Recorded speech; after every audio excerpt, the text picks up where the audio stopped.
T G പാർലമെൻറ്റിൽ ഇപ്പോഴത്തെ വനിതാ സംവരണ ബിൽ അതുമായി ബന്ധപ്പെട്ട ഭേദഗതി അത് 3/2 ഭൂരിപക്ഷം കിട്ടാതെ പരാജയപ്പെട്ടു. അപ്പോഴത്തേക്ക് കേന്ദ്രം തോറ്റു, സർക്കാർ തോറ്റു, മോദി അമിത്ഷാ തോൽവി, അവരുടെ യുഗം അവസാനിക്കുന്നു, വലിയ വിജയമാണ് തങ്ങൾ നേടിയതെന്ന് രാഹുൽ ഗാന്ധിയും മറ്റ് ആളുകളുമൊക്കെ പറയുന്നു. അതിനൊപ്പം തന്നെ പ്രധാനമന്ത്രിയുടെ രാജ്യത്തെ അഭിസംബോധന ചെയ്തുള്ള പ്രസംഗം അത് ചട്ടലംഘനമാണെന്ന് അങ്ങനെ അതിൻ്റെ പേരിൽ ഇങ്ങനെ ചർച്ച നടക്കുന്നു. എന്താണ് തോന്നുന്നത്? അത് മാത്രമല്ല, ഇന്ന് രാവിലെ പ്രധാനമന്ത്രിയുടെ വസതിയിലേക്ക് മഹിളാ കോൺഗ്രസ് മാർച്ച് ചെയ്യുന്നു, വനിതാ സംവരണം വേണമെന്ന് പറഞ്ഞിട്ട്. മിനിഞ്ഞാന്ന് അതിനെതിരെ വോട്ട് ചെയ്ത ടീമാണ്. 543 വനിതാ സംവരണം വേണം അത് പറഞ്ഞിട്ട്. ശരി, എന്നാൽ 2 ദിവസം മുമ്പേ അത് ചെയ്യരുതോ?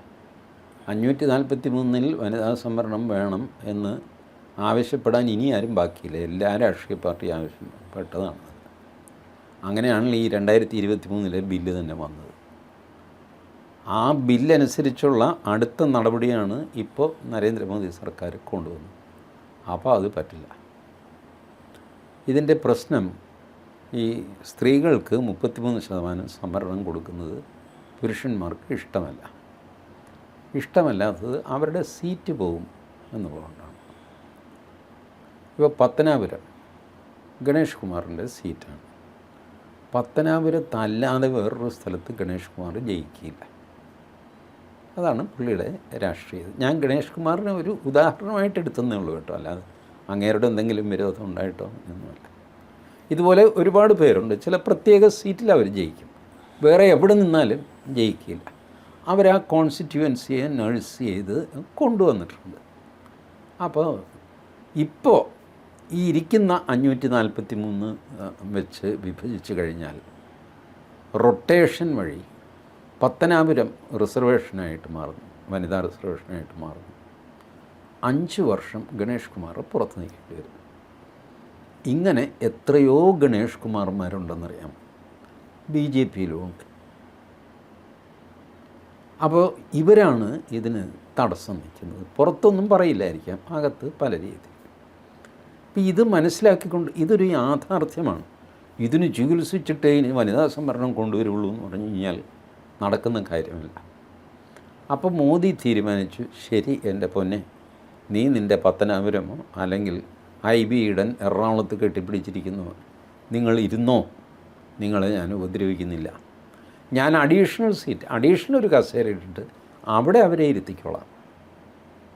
543 എന്നുള്ളത് 850 ആക്കാം. എന്നിട്ട് മൊത്തം ഇതിൻ്റെ 1/3 അവർക്ക് കൊടുക്കാം.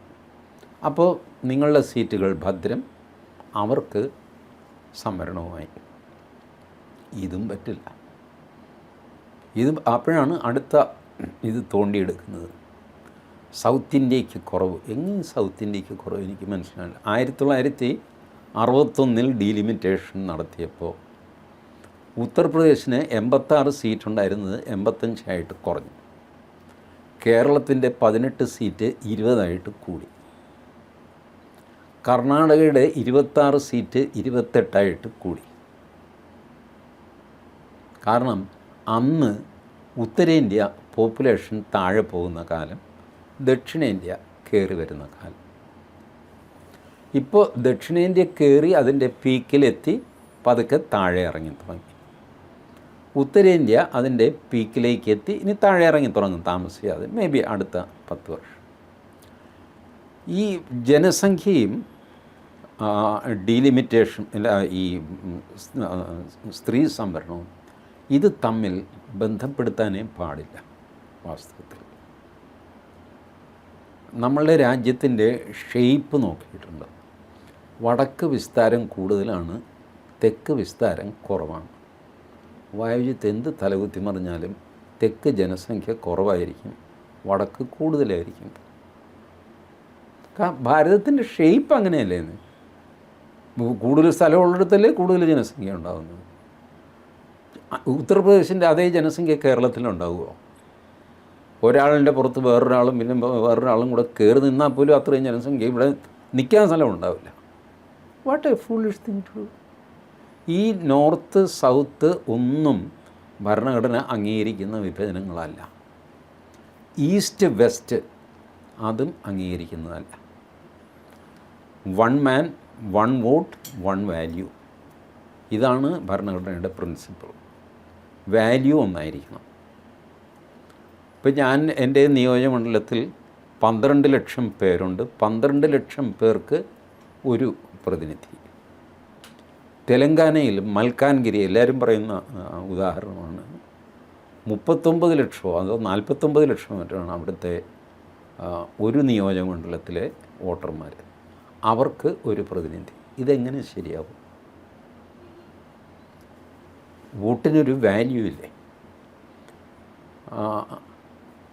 കുടുംബാസൂത്രണം എന്ന് പറയുന്ന ഫാമിലി പ്ലാനിങ് അത് ഇഫക്റ്റീവായിട്ട് നടപ്പിലാക്കി അതിനുള്ള ശിക്ഷയാണോ ഇത്? എന്ത് ശിക്ഷ? എന്താ അതിന് ശിക്ഷ? എന്താ? കുടുംബാസൂത്രണം ഇഫക്റ്റീവായിട്ട് നടപ്പിലാക്കി ഈ കുടുംബാസൂത്രണത്തിന് തന്നെ ഇപ്പോൾ വലിയ എംഫസിസ് കൊടുക്കുന്നില്ല സർക്കാരുകൾ. എന്തുകൊണ്ടാണ്? That was a European agenda, American agenda.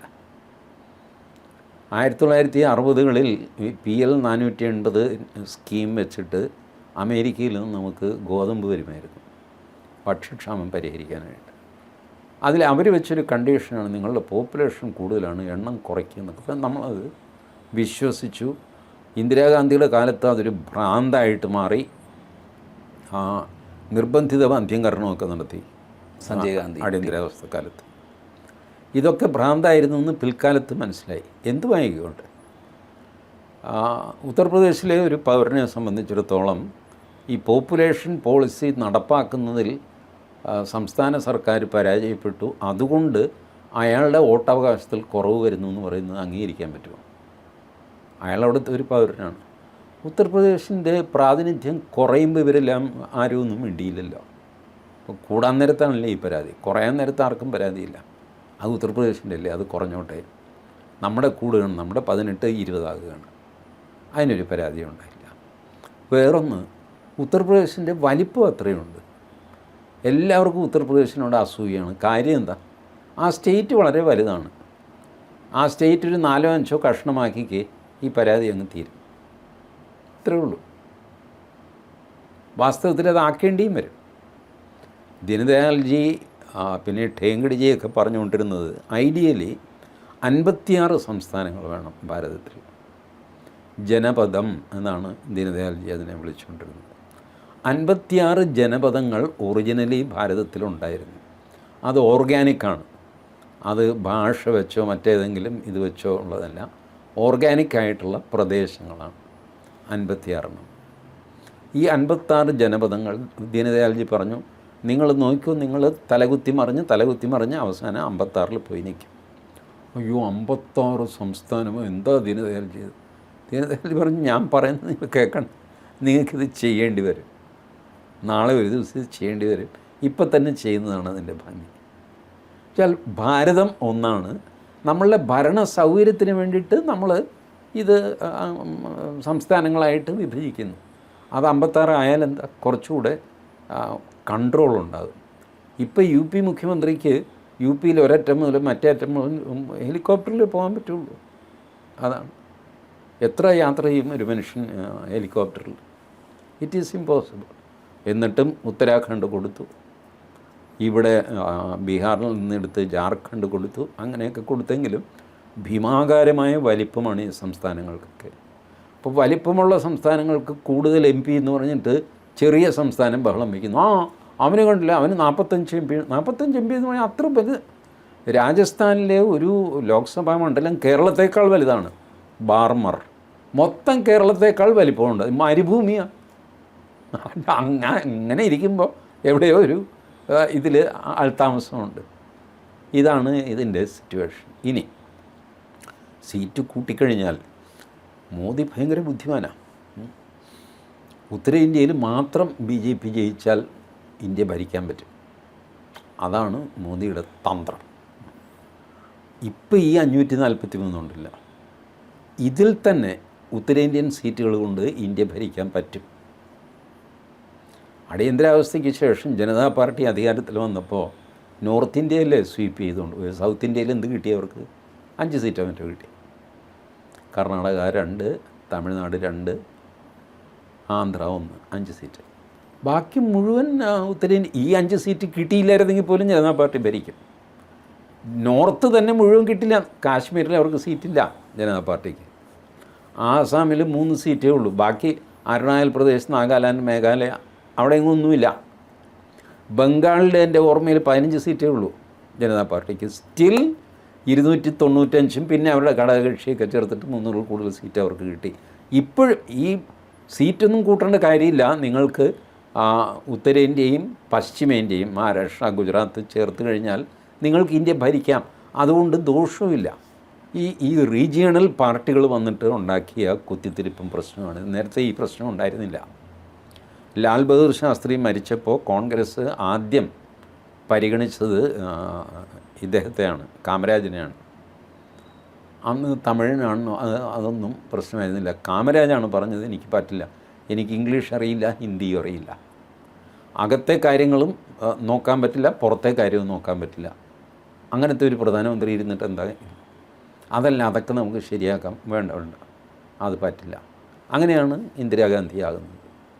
അന്ന് ഈ നോർത്ത് സൗത്ത് ഡിവൈഡ് ഒന്നും ഉണ്ടായിരുന്നില്ല.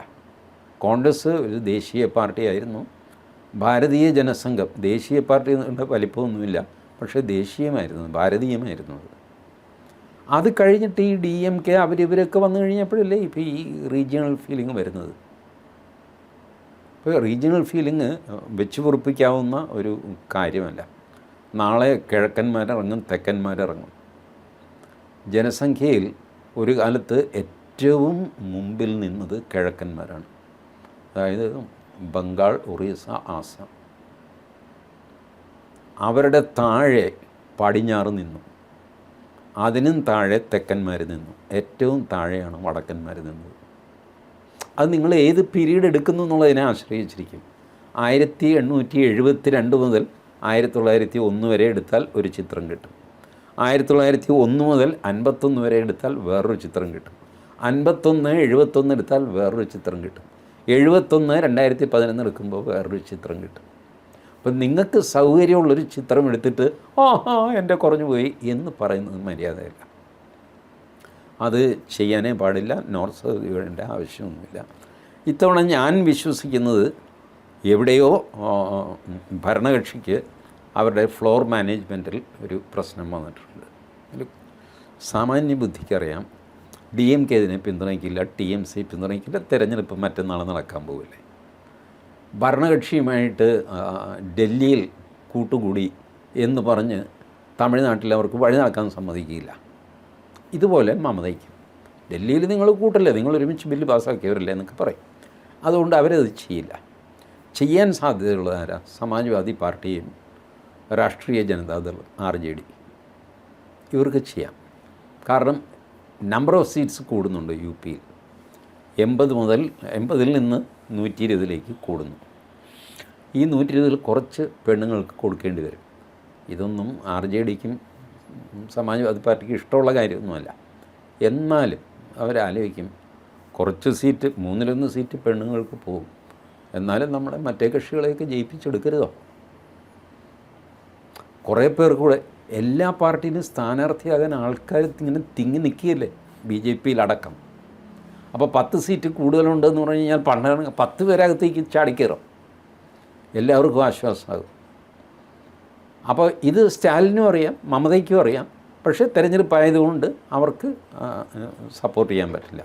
സമാജ്വാദി പാർട്ടിക്കും RJDക്കും സപ്പോർട്ട് ചെയ്തില്ലെങ്കിൽ അവർ ഇറങ്ങിപ്പോയാലെങ്കിലും ഒരു വഴക്കുണ്ടാക്കിയിട്ട് വാക്കൗട്ട് നടത്തിക്കഴിഞ്ഞാൽ അപ്പോഴും ഈ ഇരിക്കുന്ന വോട്ടിംഗ് അതിൽ 3/2 കിട്ടിയാൽ മതി.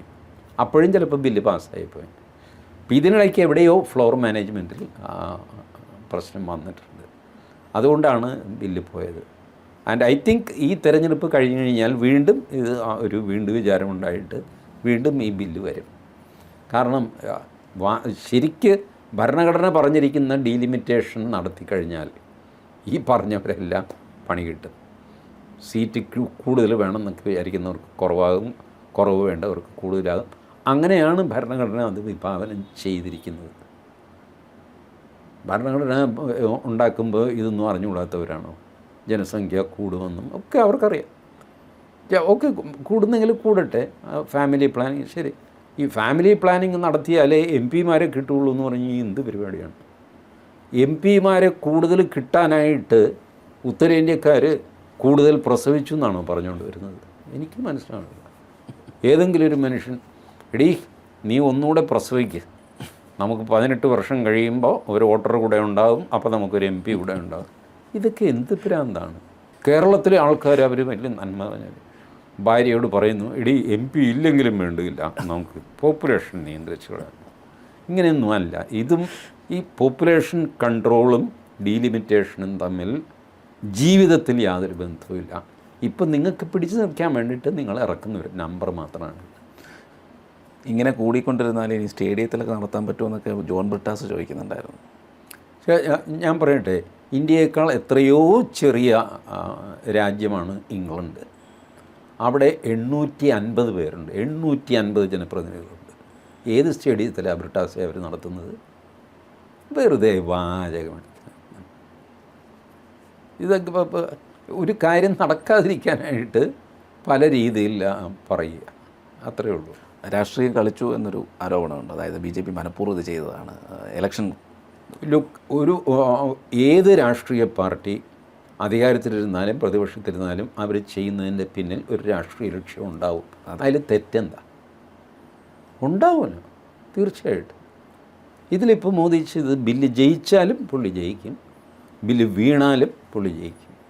അത് പുള്ളി ജയിച്ചു എന്നുള്ളതിൻ്റെ അടയാളമാണ് ഇന്നെന്താ നമ്മുടെ ആനി രാജ, വലിയ വട്ടപ്പൊട്ട് ടീം, അവരിറങ്ങി 800 സംഘടനകൾ, എവിടെ നിന്ന് കിട്ടിയെന്ന് എനിക്കറിയാം, 800 സംഘടന, മഹിളാ സംഘടന, അവരൊക്കെ ആയിട്ട് ജോയിൻ്റായിട്ട് ഈ 843 വെച്ച് ഇപ്പോൾ വനിതാ സംവരണം വേണമെന്ന് പറഞ്ഞിട്ട് തെരുവിലിറങ്ങാൻ പോവുകയാണ് മറ്റന്നാളെ.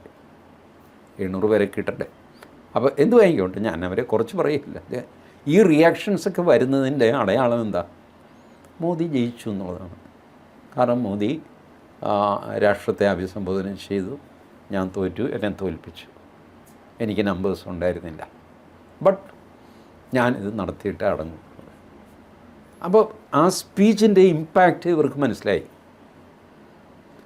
ഞാൻ ജയിച്ചു എന്ന് പറഞ്ഞ ഒരാൾ കൈ ആകാശത്തേക്ക് ഉയർത്തുന്നതിന് ഒരു മെസ്സേജാണ്, ഞാൻ തോറ്റു, എന്നെ തോൽപ്പിച്ചു കളഞ്ഞു എന്ന് പറയുമ്പോൾ ഉണ്ടാകുന്ന വികാരം വേറൊന്നാണ്. അത് ഈവൻ ഈ തെരഞ്ഞെടുപ്പിൽ തമിഴ്നാട്ടിലോ ബംഗാളിലോ അതിൽ പോലും പ്രതിഫലിച്ചു എന്ന് വരും. പ്രതിഫലിച്ചു കഴിഞ്ഞാൽ പിന്നെ ഒരു ജീവിച്ചിരുന്നിട്ട് കാര്യമില്ലാത്ത സ്ഥിതിയാകും. അങ്ങനത്തെ ഒരു പൊളിറ്റിക്കൽ മൂവാണ് BJP നടത്തിയത്. They have every right to അവർ പൊളിറ്റിക്കൽ പാർട്ടിയാണ്, പൊളിറ്റിക്കൽ മൂവ് നടത്തും.